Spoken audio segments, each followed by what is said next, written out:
আজকের এই ভিডিওতে আমি মূলত সেই 5টা বেসিক কারণ আইডেন্টিফাই করার চেষ্টা করব বা ইন্ডিকেট করার চেষ্টা করব যেগুলো আমাদের ইংরেজির শিক্ষা জীবনে লম্বা শিক্ষা জীবনটাকে বিফল করে দেয়। অর্থাৎ আমাদের এত প্রচেষ্টা এত কিছু কোনো কাজেই আসে না, এত কিছু শেখার পরেও সেই 7 খণ্ড রামায়ণ পড়ার পরেও সীতাকে রামের মাসিই মনে হয়। নাম্বার 1, রং অ্যাপ্রোচ। এটা নিয়ে আমি আগের ভিডিওতেও কথা বলেছি এবং আপনি এখন হয়তো অনেক ইউটিউব ভিডিওতে অনেকজনকেই এটা বলতে শুনবেন যে আমাদের ইংরেজি শেখার যে অ্যাপ্রোচটা, এই অ্যাপ্রোচটা কিন্তু ভীষণভাবে ভুল।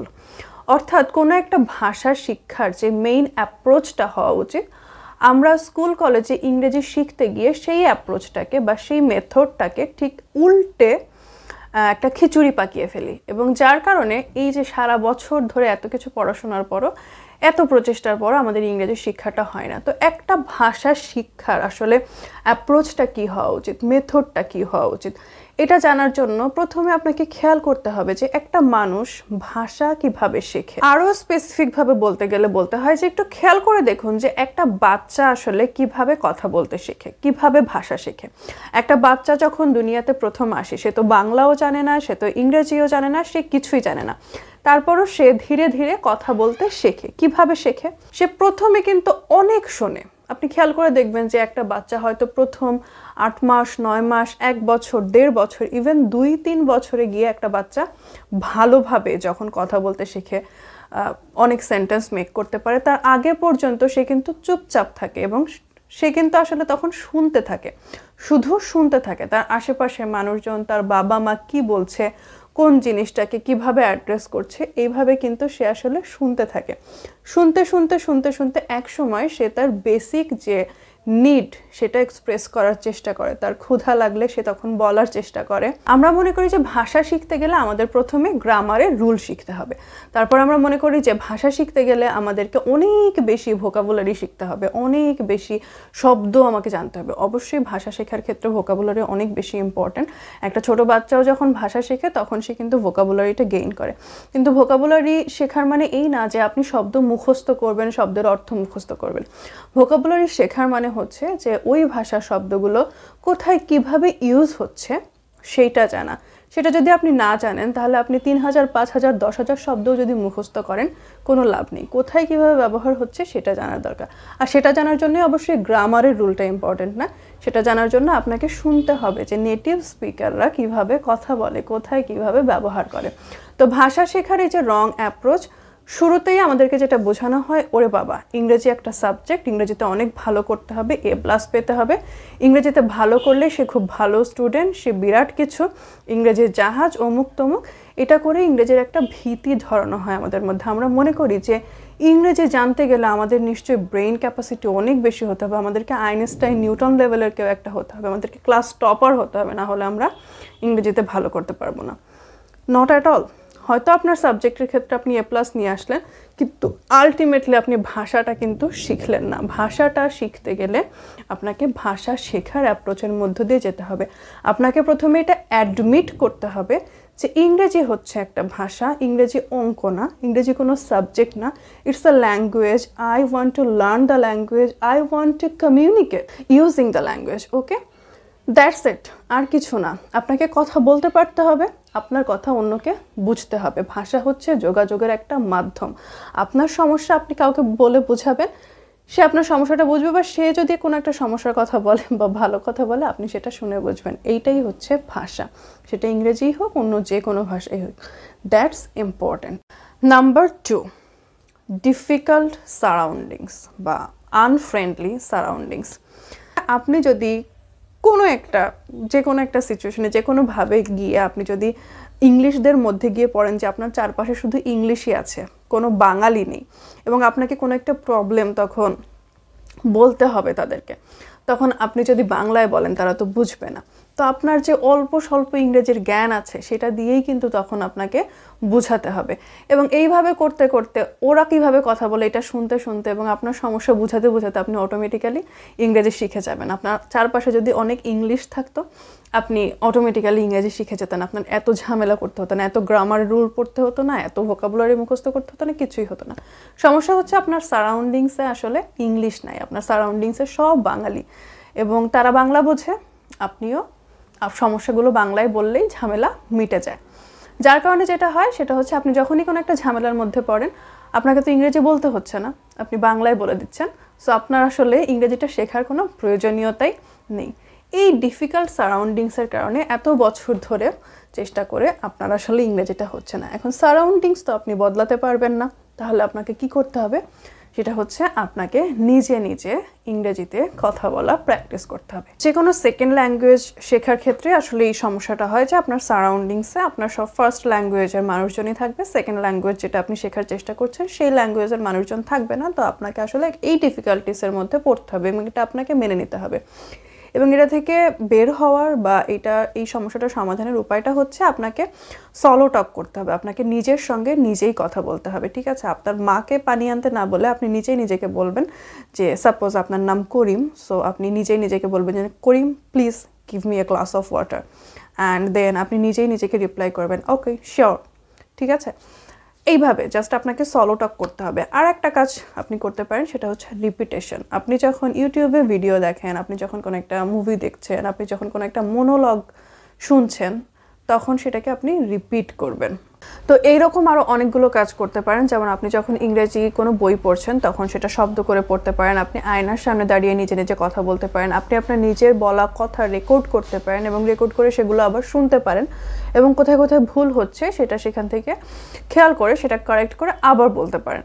তো এইরকম আসলে বিভিন্নভাবে একটা ডিফিকাল্ট সিচুয়েশনে আপনাকে কীভাবে কোপ আপ করতে হবে, আপনি যখন একটা সেকেন্ড ল্যাঙ্গুয়েজ শিখতে যাচ্ছেন তখন আপনার সারাউন্ডিংসটা difficult but unfriendly surroundings, but সেখান থেকে আপনাকে আসলে ওয়ে আউট করতে হবে, আপনাকে খুঁজে বের করতে হবে রাস্তা যে কীভাবে আসলে আপনি এই সমস্যার সমাধান করতে পারেন এবং কিভাবে আপনি আপনার ল্যাঙ্গুয়েজ প্র্যাকটিসটা চালাতে পারেন। আপনি সবসময় আসলে ল্যাঙ্গুয়েজ পার্টনার পাবেন না, আপনি সবসময় ল্যাঙ্গুয়েজ কারোর সাথে প্র্যাকটিস করার জন্য এরকম মানুষ পাবেন না যে আসলে খুব এফোর্টলেসলি আপনাকে সাপোর্ট দিবে, এবং আসলে সেরকম মানুষ পাওয়া খুব মুশকিল, কারণ সে আসলে সঠিক বলছে কিনা সেটা জানাটাও তো একটা ব্যাপার, তাই না? তো এই জন্য নিজে নিজে প্র্যাকটিস করাটাই আসলে better. Number 3, fear of failure. এটা হচ্ছে সবথেকে বড় প্রবলেম যে কোনো একটা ল্যাঙ্গুয়েজ শেখার ক্ষেত্রে, যে আপনি সবসময় ভয়ে থাকেন আমি কি ভুল বলছি, আমি কি ঠিক বলছি, কি হচ্ছে, গ্রামার ভুল হয়ে গেল নাকি এখানে ভোকাবুলারি মিস হয়ে গেল, কি হয়ে গেল।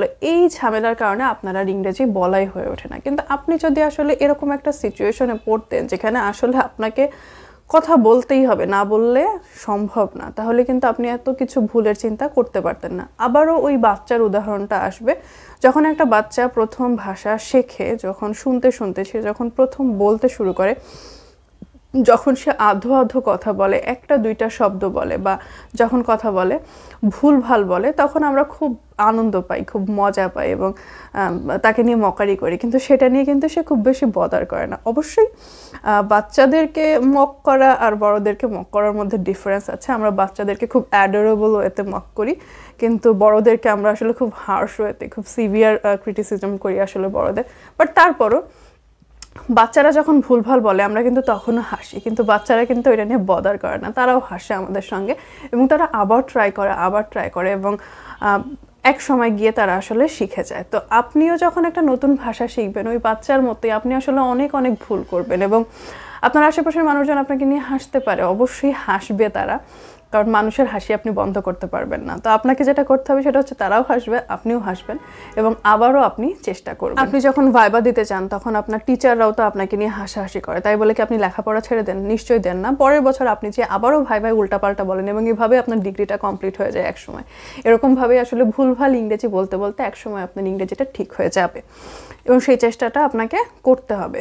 কিন্তু ভুল বলে ফেলবো এই চিন্তা করে আপনি যদি কথাই না বলেন তাহলে তো জীবনেও কোনোদিন শেখা সম্ভব হবে না, জীবনে কোনোদিন বলা সম্ভব হবে না। Number 4, procrastination.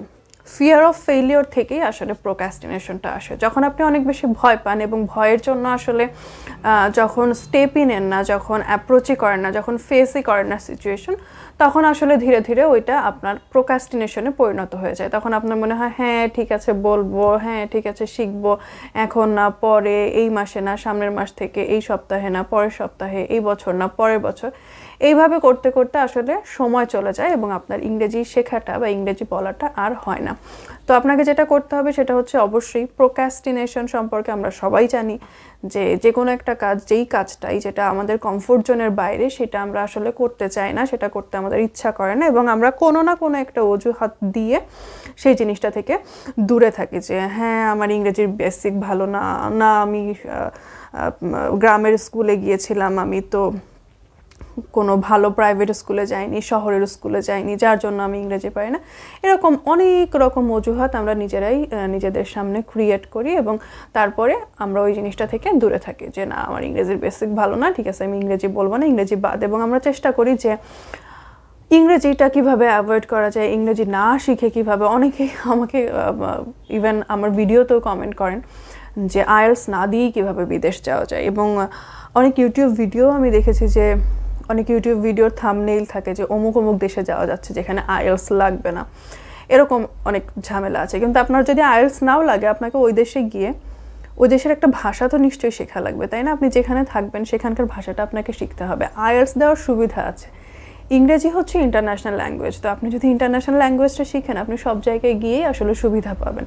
তো আসলে অন্য একটা দেশে যেখানে IELTS লাগছে না, বেশ খানিকটা টাকা দিয়ে আপনাকে যেতে হচ্ছে, সেইখানে গিয়ে সেই উৎপটক একটা ল্যাঙ্গুয়েজ আপনাকে শিখতে হচ্ছে, তার থেকে আসলে একটা ইন্টারন্যাশনাল ল্যাঙ্গুয়েজ শেখা তো ভালো, তাই না? যাই হোক, তো প্রোক্রাস্টিনেশন সম্পর্কে আমরা সবাই আসলে জানি, এটা নিয়ে আসলে বেশি কথা বলার কিছু নেই। যে কোনো একটা কাজ নিয়ে যেটা আপনার কমফোর্ট জোনের বাইরে, সেটা দিয়ে আপনি অজুহাত তৈরি করেন এবং সেটা আর করেন না। সেটা না করে আপনাকে যেটা করতে হবে, নিজেকে কমফোর্ট জোনের বাইরে আনতে হবে, নিজেকে পুশ করতে হবে এবং চেষ্টা করতে হবে যে ওই কাজটা করে ফেলে রাখা যাবে না। ফেলে রাখলে পড়েই থাকবে, আপনাকে করে ফেলতে হবে। নাম্বার 5, সব থেকে ইম্পর্ট্যান্ট এবং সব থেকে বড় প্রবলেমই হচ্ছে এইটার কারণে আসলে আপনি এত কিছু যে বললাম, এই সব কিছু যদি না হয়, এই একটা কারণে আপনার ইংরেজি শেখাটা জীবনেও হবে না। শুধু ইংরেজি কেন, অন্য কোনো কিছুই শেখা জীবনেও হবে না। এবং সেটা হচ্ছে শর্টকাট খোঁজা, ল্যাক অফ পারসিভারেন্স, অর্থাৎ ধৈর্য নেই। আপনি খালি শর্টকাট খোঁজেন, কিভাবে 10 দিনে ইংরেজি শিখে ফেলা যায়, কিভাবে 1 মাসে, কিভাবে 2 মাসে আইএলটিএস দিয়ে ফেলা যায়। সারাক্ষণ আপনি এই শর্টকাটগুলো খুঁজতে থাকেন এবং ইউটিউবেও থাম্বনেইলগুলো ওইরকমই আসতে থাকে, কিভাবে 1 ঘন্টায় আপনি আইএলটিএস রাইটিং টাস্ক 2 শিখে ফেলতে পারবেন, কিভাবে 12 বছরের জ্ঞান আপনাকে আধা ঘন্টার মধ্যে দিয়ে দেওয়া যায়, এটা। এবং আপনারা খুব উৎসাহী হয়ে এইসব ভিডিওগুলোতে ক্লিক করেন, ক্লিক বেটের ভিডিওগুলোতে ক্লিক করেন এবং আপনারা সেখানে মনে করেন যে ওটা দেখলেই মনে হয় আসলে আপনি আধা ঘন্টার মধ্যে ইংরেজি শিখে যাবেন। এটা আসলে সম্ভব? একটা বাচ্চা যখন ভাষা শেখে, সে আধা ঘন্টায় শিখে যায় সেটা? বছরের পর বছর সে শুধু শুনতে থাকে। তারপর বাচ্চার উদাহরণ বারবার দিচ্ছে, কারণ একটা ভাষা শেখার ক্ষেত্রে বা যে কোনো কিছু শেখার ক্ষেত্রে, বিগিনারের ক্ষেত্রে সবার আগে একটা ছোট বাচ্চার কথা চিন্তা করবেন যে একটা ছোট বাচ্চা কিভাবে আসলে একটা জিনিস শেখে, কিভাবে রপ্ত করে, কিভাবে সে হাঁটতে শেখে, কিভাবে সে কথা বলতে শেখে এবং কত সময় তার লাগে। আপনি যে শর্টকাট খুঁজছেন, শর্টকাটে যদি সব কিছু হতো তাহলে তো ছোট বাচ্চা পেটের থেকে পড়েই কথা বলতে পারতো। শর্টকাটে সব কিছু হবে না, হওয়া সম্ভব না। যতই আপনি শর্টকাট খুঁজবেন ততই আপনি জীবনে পিছিয়ে পড়বেন। একটা টাইমে গিয়ে ধরা আপনাকে খেতে হবে। তো শর্টকাট না খুঁজে ধৈর্য সহকারে কাজ করেন। যতদিন ধরে আপনি আসলে শর্টকাট খুঁজছেন, ততদিন ধরে আপনি যদি শর্টকাট না খুঁজে ধৈর্য সহকারে কাজ করতেন, তাহলে এতদিনে কিন্তু আপনার কাজটা হয়ে যেত। সো শর্টকাট খোঁজা বন্ধ করেন এবং ধৈর্য সহকারে কাজ করেন, ইমানের সঙ্গে কাজ করেন, কাজটা হবে ইনশাল্লাহ। ঠিক আছে, আজকে এই পর্যন্ত অনেক বেশি বকবক করে ফেলেছি। আশা করি ভিডিওটা আপনাদের উপকারে আসবে। এই ভিডিও নিয়ে যে কোনো কিছু জানাতে চাইলে বা পরবর্তীতে কী ধরনের ভিডিও চান সেই বিষয়ে জানাতে চাইলে অবশ্যই কমেন্ট করবেন। আমার ফেসবুক পেজ আছে, সেখানে মেসেজ দিতে পারেন। এই পর্যন্তই। টাটা।